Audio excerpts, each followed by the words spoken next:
कृपया करके चैनल को सब्सक्राइब कीजिए। एपिसोड 30 जश्न की रात। ईशान ने जब महाराजा आर्यन से कहा, महाराज मैं आपसे दोस्ती करने के लिए तैयार हूँ। ईशान की यह बात सुनकर महाराजा आर्यन ने उसे अपने गले से लगा लिया और कहा, हमें यकीन था कि आप हमारी दोस्ती को ज़रूर एक्सेप्ट करेंगे। इसके बाद महाराजा आर्यन ने ईशान की पीठ थपथपाई और कहा, आज से हम और आप हमेशा दोस्त रहेंगे। आज हम आपसे ये वादा करते हैं कि हम हमेशा आपके साथ हैं और हमेशा आपका साथ देंगे।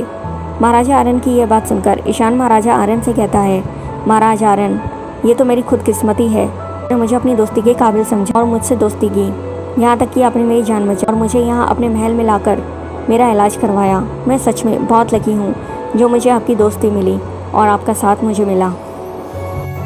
ये कहते कहते ईशान की आंखें भर आईं। ईशान की आंखों में यूँ आंसू देखकर महाराजा आर्यन ने ईशान से पूछा, ये क्या, तुम्हारी आंखों में ये आंसू कैसे? तभी ईशान ने महाराजा आर्यन से कहा, नहीं महाराज, कुछ नहीं, ये तो बस खुशी के आंसू हैं। ईशान की इस बात पर महाराजा आर्यन ने ईशान की इस बात पर कोई रिएक्ट नहीं किया और वो एकदम से खामोश हो गए। तभी ईशान ने उनसे पूछा, क्या हुआ महाराज, आप चुप क्यों हो गए? क्या मुझसे कोई गलती हो गई? क्या आप मुझसे किसी बात से नाराज़ हैं? ईशान की इस बात पर महाराजा आर्यन ने कहा, हाँ, गलती तो तुमसे हुई है और हम तुमसे नाराज़ भी हैं। महाराजा आर्यन की यह बात सुनकर ईशान ने महाराजा आर्यन से पूछा, क्यों महाराज, आप मुझसे क्यों नाराज़ हैं? मुझसे क्या गलती हुई? तभी महाराजा आर्यन ने ईशान से कहा, लगता है तुमने अभी तक हमें अपना दोस्त नहीं माना। तभी ईशान को महाराजा आर्यन की बात को तभी ईशान को महाराज आर्यन की ये बात कुछ समझ नहीं आई। उसने महाराजा आर्यन से पूछा, ये आप क्या कह रहे हैं महाराज, मैं कुछ समझा नहीं।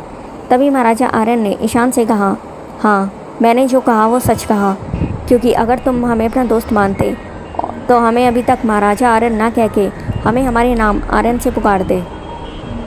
ईशान को महाराजा आर्यन की बात तब समझ में आ गई थी, इसलिए उसने महाराजा आर्यन से कहा, मैं जानता हूँ महाराज आप मुझसे क्या कहना चाहते हैं, पर आप इतनी बड़ी सल्तनत के राजा हैं तो फिर मैं आपको आपके नाम से कैसे पुकार सकता हूँ? ईशान की इस बात पर महाराजा आर्यन ने उससे कहा, हाँ मैं कह रहा हूँ, हाँ मैं राजा हूँ, मगर सिर्फ अपनी प्रजा के लिए, बाकी लोगों के लिए, लेकिन मैं अपने लोगों के लिए सिर्फ उनका दोस्त हूँ, उनका परिवार हूँ।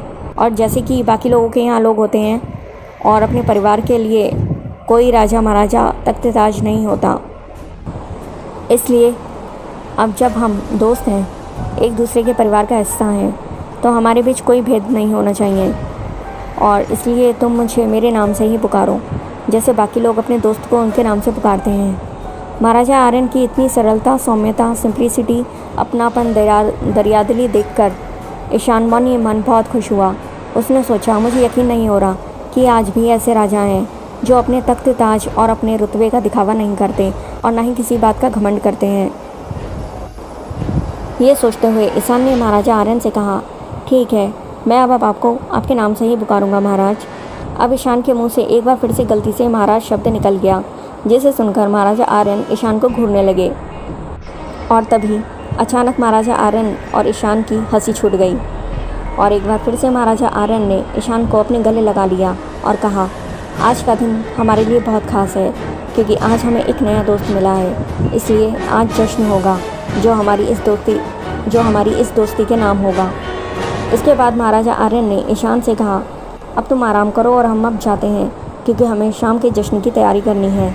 इतना कहकर महाराजा आर्यन ईशान के कमरे से चले जाते हैं। रागनी और रीना को अपनी और महाराजा आर्यन की दोस्ती कैसे हुई इस बारे में बताते हुए ईशान थोड़ा भावुक होकर बोला, महाराजा आर्यन सच में बड़े महान राजा हैं। इसके बाद ईशान रीना और रागनी से बोला, ये थी मेरी और महाराजा आर्यन की दोस्ती की कहानी। ईशान की ये बातें सुनकर रागनी और रीना हैरान थी कि कैसे महाराजा आर्यन ने ईशान की जान बचाई।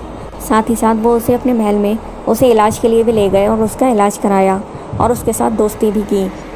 रागनी और रीना के मन में एक ही बात चल रही थी, अगर महाराजा आर्यन उस समय ईशान की मदद नहीं करते, उसकी जान नहीं बचाते, तो सच में आज ईशान उनके साथ नहीं होता।